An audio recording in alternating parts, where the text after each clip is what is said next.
introduction. Just go to the mic, pick it up. He has to be quiet. I don't know if... I still have a mic, I can keep talking. Well, let's talk about you then. I don't know if you are all aware, because you're unable to see his feet. His right foot has to do with music. His left foot is impossible. There's no rhythm in it whatsoever. You know how sometimes when you use a boiler, a pot, when you make it very tight, and start, well, you need to have a little petcock there. Psst, psst, psst. That's his foot. It's as if he has more energy than he knows what to do with, and so that left foot goes like this all the time. He looks like he's in control, not that left foot. I don't know what we say about Katie. He's a whole left foot. That's right. Energy, energy. Across the river from us, when we lived in Edmonton, Canada, was a oil refinery. At night, you could see the lights, but you could also always see that flame burning off the gas. My flame. This book that the Rabbit Room published, Rabbit Room Press, is called Everlasting is the Past, a memoir. I could call it a spiritual memoir. Rather than reading it to you, I thought I would tell it to you in 3 parts. This is really only the beginning of the whole book, but it has to do with, you might call it a loss of faith, but ultimately I don't think that's really what happens often. I think what happens is, especially if you grow up in Christianity, a family, church, I think sometimes what feels like a loss of faith is merely the recognition that there was no faith in one's heart, but rather that faith was the trappings all around. And the presumption was, because you're in the midst of all these trappings, you are therefore also faithful. Part 1. My father was a pastor. His name was Walter. My grandfather was a pastor. His name was Walter. My great-grandfather was a pastor. His name was Albert, but he was a pastor. All 50 years of his ministry in a little eastern Illinois town, serving the farmers. Before that, 2 generations of Wangerins came over from Germany. What chance did I have? I am Walter, the oldest of 7 children, and I grew up, therefore, in a ministerial house. We prayed morning, noon, night. We prayed always before and after we ate.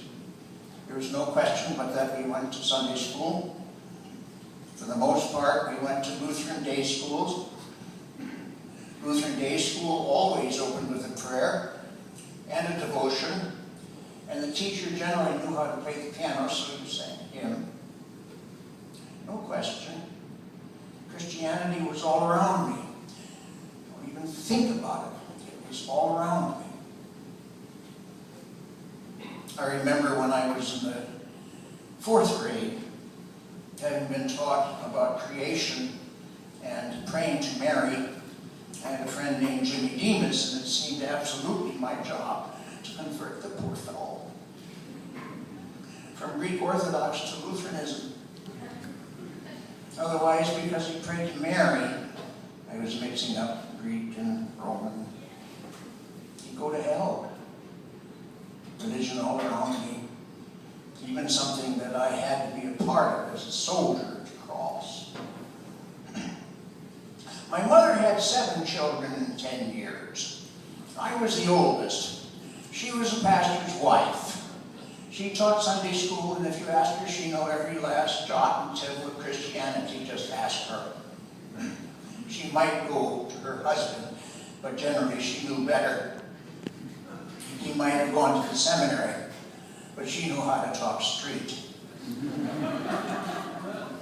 This is an image of how much I was embraced by Christianity. I have a brother immediately below me. His name is Paul. So I was the oldest. Paul was the second oldest. He lived in Chicago, on over Hill Street.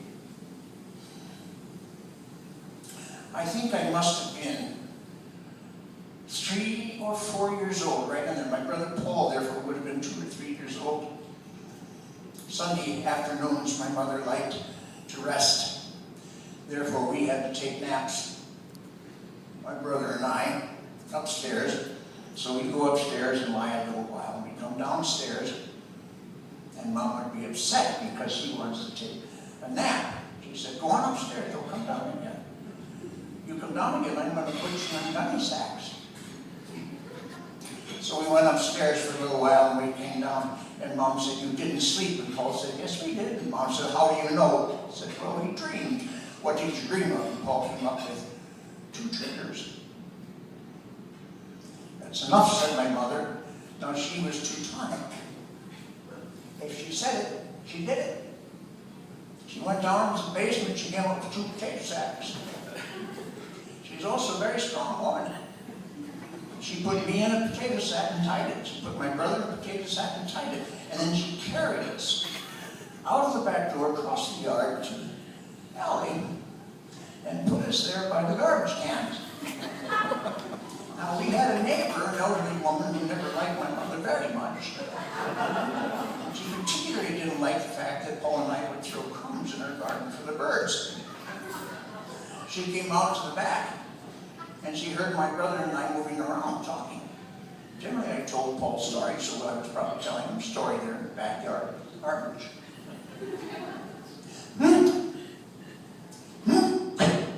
Said this old woman. She went and she got her daughter.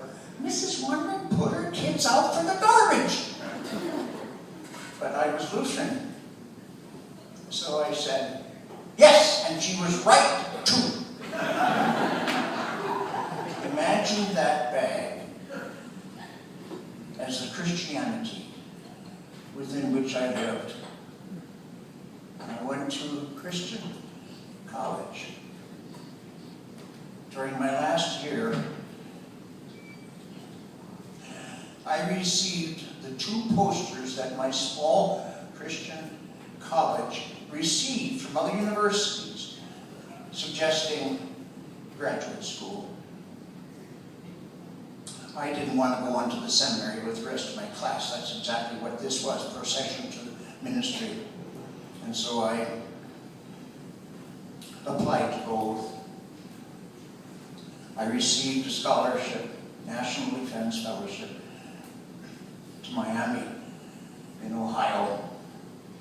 It was there during my first year that I began to realize that my faith had only been a bag in which I lived and therefore never had questioned. The snow scared me that fall.